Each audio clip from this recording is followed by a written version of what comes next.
இடைமறித்து ஒரு உங்க ஊடக நண்பர் சொன்னாரு, ரகசியமான சார் ஓப்பனாவே கொடுத்தா அவங்க தான் போடுவாங்க. தமிழ்நாடு முழுக்க இல்ல, இந்தியா முழுக்க இல்ல, உலகம் முழுக்க யூனிவர்சிட்டி ஸ்டூடெண்ட்ஸ் இந்த மாதிரி ஊடக நண்பர்கள் பத்திரிக்கை இவங்க கிட்ட வாக்குனா தான் லெப்டுக்கு தான் வரும். இதாவது பொதுவாக எளிய மக்களுக்கு பொருளில் பத்திரிகை வணக்கம். என்னுடன் கட்சியினுடைய மாவட்ட செயலாளர் பாரதி, முன்னணி தோழர்கள் பலர் உங்களை சந்திக்கிறோம். அனைவர் சார்பில் உங்களுக்கு வணக்கம். கும்பகோணத்தில் பல்வேறு இயக்க நிகழ்வுகளுக்காக வருகை தருகிற வாய்ப்பு ஏற்பட்டது. இந்த சூழலில் பத்திரிகை என்பவர்களை சந்திக்கிறோம், ஊடகவியலாளர்களை சந்திக்கிறோம். தஞ்சை மாவட்டத்தின் ஒரு அங்கமாக கும்பகோணம் மாநகரம் விளங்குகிறது. அது புகழ் வாய்ந்த, வரலாற்று புகழ் வாய்ந்த ஒரு மாநகரம். இது புதிய மாவட்டத்தை அமைக்க பல்வேறு தரப்பிலிருந்து கோரிக்கைகள் முன்வைத்து வருகின்றன. இந்திய கம்யூனிஸ்ட் கட்சியும் நீண்ட காலமாக அது முன்வைக்கிறது, போராடுகிறது. எனவே கும்பகோணத்தை தலைமையிடமாக கொண்டு புதிய மாவட்டத்தை விரைவில் அமைக்க முன்வர வேண்டும் என்று தமிழக அரசை நாங்கள் வலியுறுத்துகிறோம். ஒரு கோயிலுக்கு புகழ்பெற்ற இடம் இது. கோயில் மாநகரில் முதன்மை இடத்தில் வருகிற இடம் இது. எனவே இங்கு அரசு புறம்போக்கு இடங்களில் குடியிருந்து வரும் மக்களுக்கு, கோயில் மனை மற்றும் அரசு புறம்போக்கு இரண்டிலும் வாழ்கிற மக்களுக்கு வீட்டுமனை பட்டா வழங்க வேண்டும். கோயில் மனையில் குடியிருப்பவர்களுக்கு சதுரடி கணக்கில் வாடகை வசூல் செய்யும் முறையை ரத்து செய்து பகுதி முறையை அமல்படுத்த வேண்டும் என்ற கோரிக்கையும் கம்யூனிஸ்ட் கட்சி நீண்ட காலமாக வலியுறுத்தியுள்ளது. ஏழை மக்கள், எளிய மக்கள் வாழ்கிறார்கள். அதை அரசு கணக்கில் கொள்ள வேண்டும் என்று கேட்டுக்கொள்கிறோம். அதே போன்று கும்பகோணத்தை மையப்படுத்தி புதிய ரயில் பாதை திட்டங்களை நடைமுறைப்படுத்த வேண்டும். கும்பகோணம் துவங்கி ஜெயகொண்டம் வழியிலான விருதாச்சலம் வரையான புதிய ரயில் பாதையை அமைக்க வேண்டும். இதுவும் நீண்ட காலமாக கம்யூனிஸ்ட் கட்சி போராடி வருகிறது. இதையும் அரசு கவனத்தில் கொள்ள வேண்டும் என்று நாங்கள் கேட்டுக்கொள்கிறோம். அதே போன்று அரசு மாநகராட்சி தூய்மை பணிபுரிகிற அந்த தனியார் ஒப்பந்தத்தை நிறுத்தி இருப்பது வரவேற்கத்தக்கது. இன்னும் மாநகராட்சி, நகராட்சி, பேரூராட்சிகளில் ஏழைகள், எளிய மக்கள் அந்த பணியில் ஈடுபட்டிருக்கிறார்கள். அவர்களின் கோரிக்கையும் நிறைவேற்ற வேண்டும் என்று நாங்கள் கேட்டுக்கொள்கிறோம். என்எல்சி ஒரு பொதுத்துறை, அது தமிழ்நாட்டிற்கும் இந்தியாவிற்குமே புகழ் சேர்க்கிற ஒரு பெரிய தொழிற்சாலை. அது திருக்கோயில், அது இந்தியாவினுடைய திருக்கோயில்களில் ஒன்று பொதுத்துறை. அதன் 3% பங்குகளை தனியாருக்கு விற்பது என்பது இயற்கை இயலாது. அதை இந்திய கம்யூனிஸ்ட் கட்சி கண்டிக்கிறது, இடதுசாரிகள் கண்டிக்கிறோம். விரைவில் இடதுசாரிகள் சிபிஐ, சிபிஎம், எம்எல் இணைந்து நெய்வேலியில் ஒரு ஆர்ப்பாட்டத்தை நடத்த இருக்கிறோம். அது தேதி, நேரம் 3 கட்சிகளும் கூடி நாங்கள் அதை முடிவு செய்ய இருக்கிறோம். தமிழ் திரையுலகினுடைய நட்சத்திரமாக விளங்கியவர், இயக்குநராக அறியப்பட்டவர், தமிழ்நாட்டு மக்களுக்கு மிகவும் பரிச்சயமானவர், இயற்கையை இருக்கிறார். அவருக்கு கம்யூனிஸ்ட் கட்சியின் சார்பில் நாங்கள் இரங்கலை தெரிவித்துக் கொள்கிறோம். வேற ஏதாவது கேள்வி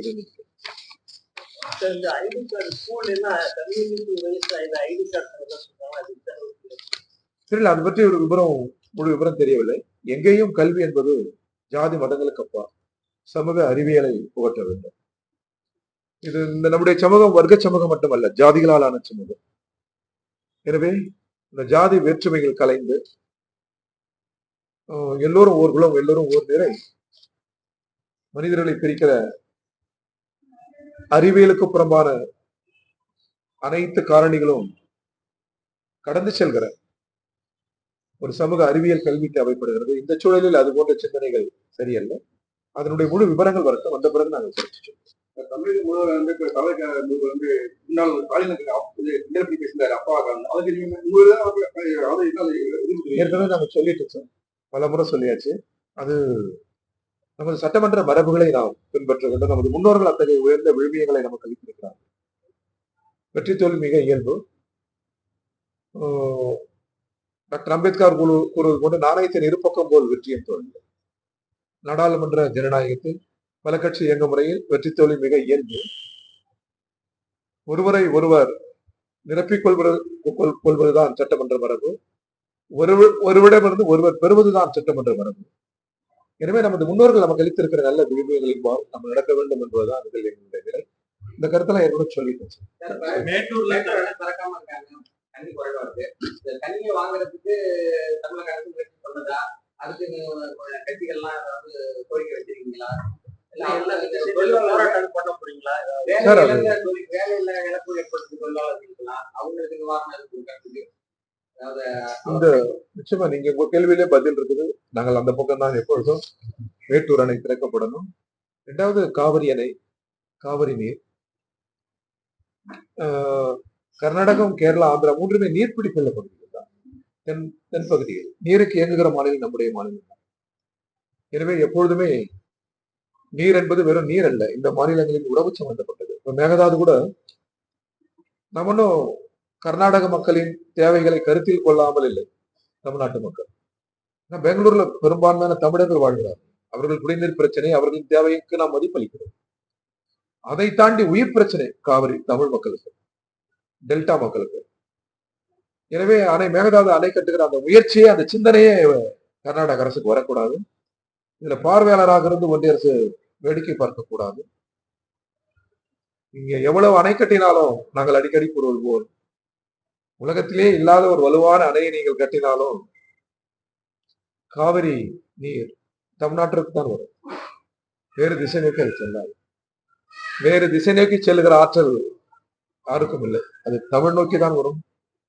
காவிரி தமிழ் மண்ணில் கால் பதித்தால் தான் காவிரியை முழு பொருள்படும். காவிரி அன்னை நிறைவடைவது என்பதே அங்கிருந்து வருகிற தண்ணீர் டெல்டாவில் நமது மண்ணில் படுகிற போதுதான் காவிரிக்கு முழு பொருள் இருக்கிறது. எனவே அதை யாரும் தடுக்க முடியாது. அந்த அணை கட்டும் முயற்சியை கம்யூனிஸ்டுகள் எதிர்க்கும், இடதுசாரிகள் எதிர்க்கும். தமிழ் குரு நல்லுலகம் ஒன்று கூடி எதிர்க்க வேண்டும் என்பது நம்முடைய வேண்டுகோள். எல்லோரும் அவ்வாறு தான் இருக்கிறோம். இதில் கட்சி வித்தியாசங்கள், எந்த வேறுபாடுகளும் இல்லை. இது தமிழரின் உரிமை அல்ல, 2 மாநிலங்களின் நட்பு, இந்தியாவின் ஒருமைப்பாடுகளை அடங்கியிருக்கிறது. வெறும் நீர் பிரச்சனை அல்ல. சொல்லுங்க சார்.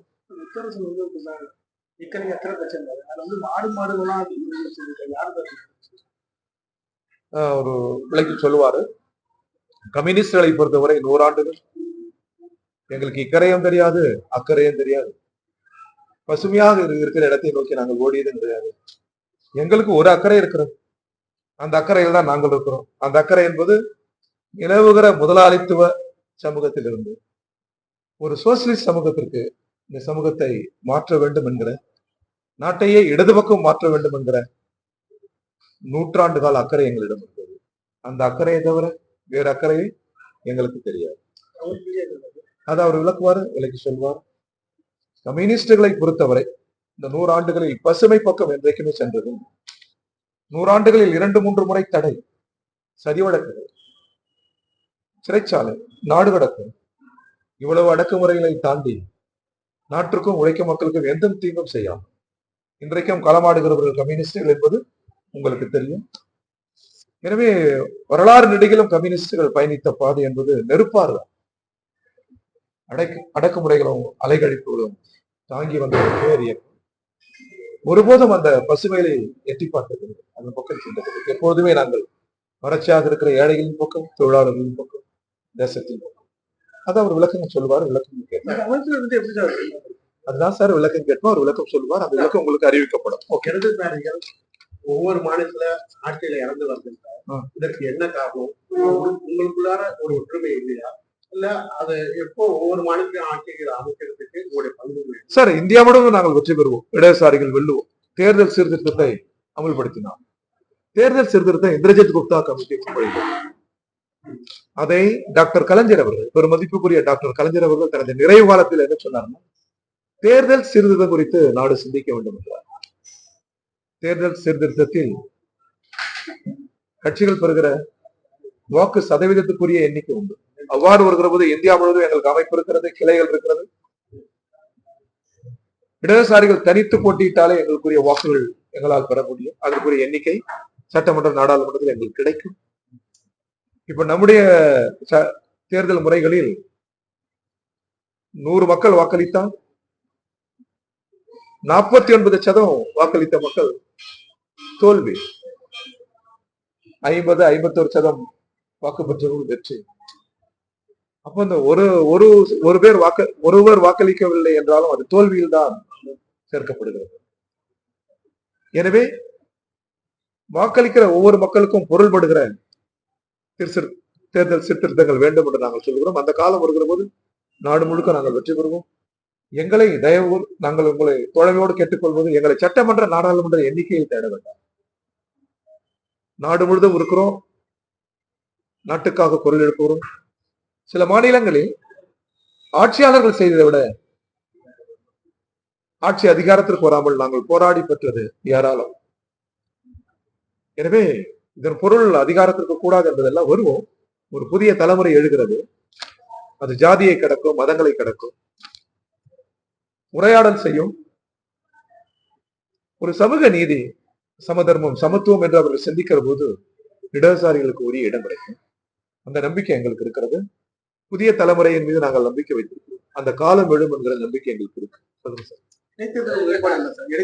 இடைத்தேர்தல் வரட்டும், எங்கள் நிலைப்பாடு உங்களுக்கு தான் முதலில் அறிவிக்கும்.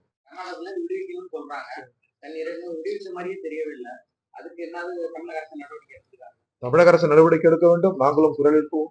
தமிழ்நாடை ஒன்றுபட்டு நிற்க வேண்டும். இது ஒரு நீர் பிரச்சனை இல்லை. 2 மாநிலங்களின் உறவுகள், நாட்டின் ஒருமைப்பாடு சம்பந்தப்பட்ட பிரச்சனை. அங்கிருப்பது நம் சகோதரர்கள் தான். கன்னடத்தில் இருக்கிற, பெங்களூரில் இருப்பவர்கள் நம்முடைய சகோதரர்கள் தான், நம்முடைய மக்கள் தான். தமிழ் மக்களும் கன்னட மக்களும் இந்த நீர் பிரச்சனையில் தமிழ்நாட்டிற்கு நீர் கிடைக்க வேண்டும் என்று தான் அவர்களும் கருதுகிறார்கள். அரசுதான் வெவ்வேறு நிலை எடுக்கிறது. அது ஏற்புடையதல்ல. தமிழக நலன் சார்ந்தது மட்டுமல்ல, இது நாட்டின் நலன் சார்ந்தது. எனவே நீர் மட்டுமல்லது, அது உரிமை சார்ந்தது, இரு மக்களின் உறவு சார்ந்தது. நிச்சயமா அவங்களை நீங்க கேளுங்க, நாங்களும் வலியுறுத்துறோம். சிபிஎம் சிபிஐ எல்லாம் ஒன்னா போராடுறீங்க. அதே போல திமுக அதிமுக சேரக்கூடாதுன்னு ஒரு தரப்பு சொல்லிட்டு இருக்காங்க. நாங்க சொல்லவில்லை சார். திமுக ஜனநாயக சக்தி, அதிமுக ஜனநாயக சக்தி, இருவரும் இணையலாம், இருவரும் ஒன்று சேர்ந்து போராடலாம். நாங்கள் இதை திமுக கூட்டணியில் இருந்த போதே சொல்லியிருக்கிறோம். பிரச்சனை என்னன்னா, பிஜேபியோட அதிமுக இருக்கிற போதுதான் அது கூடாது என்று நம்ம சொல்லுவோம். பிஜேபியை தனிமைப்படுத்துவது எங்கள் அரசியல் நிலை. ஒரு வலுவான கட்சி பிஜேபி. ஆனா வகுப்பாத இயக்கமாக இருக்கிற வரை அதுதான் எங்கள் பகை முறை. திமுகவோ அதிமுகவோ வேறு ஜனநாயக கட்சி எங்கள் பகை முறை அல்ல என்பதை நாங்கள் தெளிவுபடுத்தி விட்டோம். சொல்லுங்க சார். தமிழக அரசு வந்து இப்ப எப்படின்னா ஜோதிகா ஆகட்டும், தகர்த்தி ஆகட்டும், நேற்று கூட அதிகார போட்டு எப்படி பாக்குறீங்க சார்? அது தாவேகா கட்சியினுடைய உரிமை, அது தமிழக அரசின் உரிமை. ஆனாலும் கூட தமிழக பிரதிநிதியாக ஒருவரை தெரிவு செய்கிற போது தமிழ் கலாச்சாரம், இந்த பண்புக்கூறுகளில் இருந்து ஒருவரை தெரிவு செய்வது நல்லது. இல்லை என்றால் அது ஒரு நெருடல் என்பதுதான் எங்கள் கட்சியினர். அப்போ திமுக ஆட்சியோட இந்த ஆட்சி எப்படி சார்? 1 மாசம் ஆயிருக்கு சார். அவங்களுக்கு இன்னும் 40, 50, 60 ஆண்டு காலம் ஆட்சி செய்தவர்களுடன் 1 மாத கால ஆட்சியை ஒப்பிடக்கூடாது. இப்போதான் புதியவர்களாக வந்திருக்கிறார்கள். அவர்கள் நீண்ட கால கோரிக்கையை நிறைவேற்றுவதற்கு நாட்களாகும். சட்ட ஒழுங்கை காப்பதில் அவர்கள் கூடுதல் கவனம் செலுத்துகிறார். இப்பொழுது திருப்பரங்குன்றம், மேகதாது, இதுதான் உயிர் பிரச்சனை, மிக முக்கிய பிரச்சனை. இந்த பிரச்சனைகளில் அவர்கள் தெளிவாக இருக்கிறார்கள். இந்த பிரச்சனையில் முந்தைய அரசினுடைய நிலையை அவர்கள் கடைபிடிக்கிறார்கள். நல்லது, அதை வரவேற்போம்.